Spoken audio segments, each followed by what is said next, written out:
Go. Hai, salam sejahtera. Selamat pagi tuan-tuan dan puan-puan. Nama saya Lim Yu Kian dari OUM Sandakan Sabah. Nombor metrik saya ialah 7805161253740001. Hari ini saya ingin membentang tugasan saya dengan tajuk pengenalan kepada pendidikan khas. Kod numbernya HDSE 3103. Hari ini saya mau membentang dengan pandangan saya tentang video yang ditonton dengan tajuk The Miracle Worker. Mari kita bermula.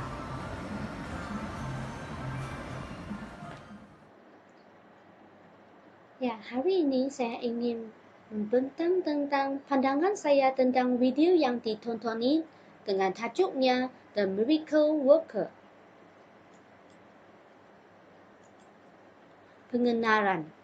Melalui analisis ini, saya akan membincangkan aspek-aspek penting yang telah saya pelajari sepanjang video ini. Pertama, bagaimana kekecewaan seseorang kanak-kanak mengenai cara berkomunikasi dengan orang lain dan apa yang mempengaruhinya terhadap tingkah laku mereka jika mereka tidak difahami. Kedua, bagaimana seorang dapat belajar dan bagaimana berkomunikasi dengan orang lain apabila ada orang yang mempunyai kesabaran, toleransi untuk mengajar anak itu dengan cara yang tepat untuk mengekspresikan diri mereka.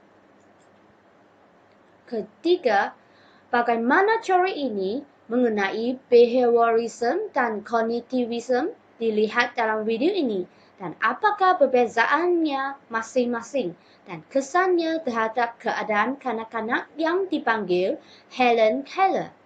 John B. Watson menyatakan bahawa behavioris yang tegas percaya bahawa mana-mana orang berpotensi dilatih untuk melakukan tugas apapun tanpa mengira perkara seperti sifat kepribadian, latar belakang genetik dalam hal kemampuan fizikal mereka. Semua yang diperlukan adalah penyaman yang betul. Inilah yang dilakukan oleh guru Helen Keller yang bernama Anne Sullivan dengannya. Mari kita lihat biodata Helen Keller. Helen Keller adalah seorang penulis Amerika, aktivis politik dan pensyarah. Ia adalah orang tunarungu pertama yang mendapatkan gelar Bachelor of Arts. Helen Keller dikenal secara luas melalui penggambaran di filem dengan tajuk The Miracle Worker. Kisah tentang bagaimana guru Keller, Anne Sullivan, menerobos ke dalam isolasi akan kelemahan bahasa Helen, yang kemudian membuat gadis ini tumpu belajar untuk berkomunikasi. Mari kita lihat, apakah faktor yang menyebabkan ketidakupayaan Helen Keller? Berdasarkan video yang saya tonton dengan tajuk A Miracle Worker, Helen Keller bukan dilahirkan dengan kecacatan, tetapi ketika dia baru berusia 19 bulan, dia jatuh sakit dengan apa yang para doktor sebut sebagai sesak perut dan otak.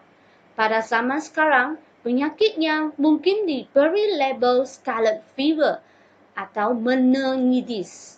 Keduanya kini dapat dirawat, tetapi ketika zaman itu mungkin tiada perubatan yang baik dan maju. Mari kita lihat, apakah itu scarlet fever? Scarlet fever adalah demam yang ditandai dengan munculnya ruam merah pada kulit. Penyakit ini paling sering menimpa anak-anak berusia 5 hingga 15 tahun. Demam scarlet biasanya disertai dengan radang tenggorokan dan demam tinggi. Bila dibiarkan, penyakit ini dapat berdampak pada organ tubuh lain seperti ginjal dan jantung.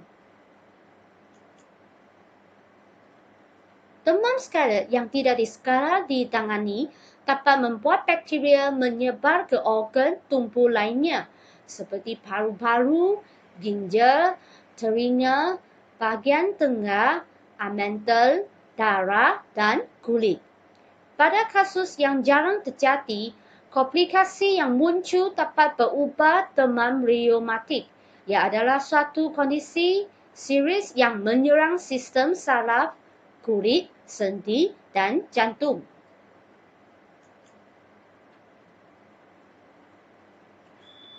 Oleh sebab penyakitnya, Helen Keller telah kehilangan penglihatan dan pendengarannya sejak pada masa kecil. Ini menjadikan keluarganya sungguh memanjakannya. Apa yang Helen lakukan dibiarkan begitu saja. Meskipun Helen melakukan kesalahan, sebenarnya pola asuh yang demikian kurang baik dilakukan yang akan menyebabkan anak selalu bergantung kepada orang lain. Selain itu, Helen juga mempunyai kelakuan yang buruk, penuh amarah dan tidak mengenal peraturan seperti kelakuan anak-anak yang bermoral. Helen Keller juga tidak dapat bersekolah seperti kanak-kanak lain yang seusia dengannya, hanya berdiam diri di rumah sebab keterbatasan fizikal. Keluarganya menganggap Helen sebagai orang gila. Keluarganya juga sempat mengambil keputusan untuk menghantar Helen ke rumah sakit jiwa sebab mereka ingin mendidik Helen. Tetapi, sejak Helen Keller mendapat pengajaran dan bimbingan daripada gurunya Anne Sullivan, kehidupannya telah berubah. Anne Sullivan melakukan pendekatan yang unik untuk mendidik Helen saat masih kecil. Anne mengajarkan Helen benda melalui sentuhan dan namanya dengan menempelkan jari Helen di bibirnya agar bisa merasakan getaran. Anne juga berjuang untuk membantu dan mengajar Helen mengawal kelakuan buruknya yang terus berlanjut.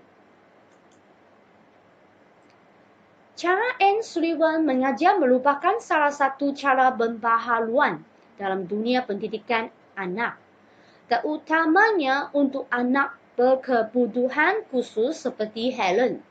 Kesabaran dan ketelatenaannya saat mengajar Helen membuat namanya tetap dikenang di dunia pendidikan. Saya berpendapatkan di balik seorang murid yang hebat, pasti terdapat seorang guru yang hebat juga. Setelah Helen bertahun-tahun mendapat pendidikan, Helen Keller menjadi seorang penulis Amerika, aktivis politik dan dosen. Ia adalah orang tunarungu pertama yang mendapatkan gelar Bachelor of Arts. Helen juga dikenal secara luas melalui penggambaran di filem The Miracle Worker. Kisah tentang bagaimana gurunya Anne Sullivan menerobos ke dalam isolasi akan kelemahan bahasa Helen, yang kemudian membantu Helen terus belajar untuk berkomunikasi. Namun, seperti yang ditunjukkan oleh Helen Keller dan sebagai pendidik di seluruh dunia terus membuktikan, setiap pelajar yang bersedia dengan bantuan pendidik yang baik, ia akan dapat belajar. Setiap orang yang ketidakupayaan dapat belajar. Tanggungjawab kita adalah untuk mengetahui bagaimana membantu mereka belajar. Dan kita mesti bermula dengan hubungan dan komunikasi. Akhir sekali, dari sudut pandangan saya, video ini menunjukkan bahawa pelajar dapat mempelajari apa saja bahasa mengikut kemampuan fizikal dan emosi mereka. Justru itu, pelajar juga memerlukan seorang guru yang hebat untuk menyampaikan pengetahuan bahawa belajar belum mempelajari bahasa yang sedang diajar. Di samping itu, belajar bahasa adalah proses bahawa setiap orang yang terlibat dalam kesejahteraan. Pelajar itu harus mempunyai pandangan positif sehingga dia dapat belajar bahasa dan berjaya memperoleh bahasa tersebut. Terima kasih.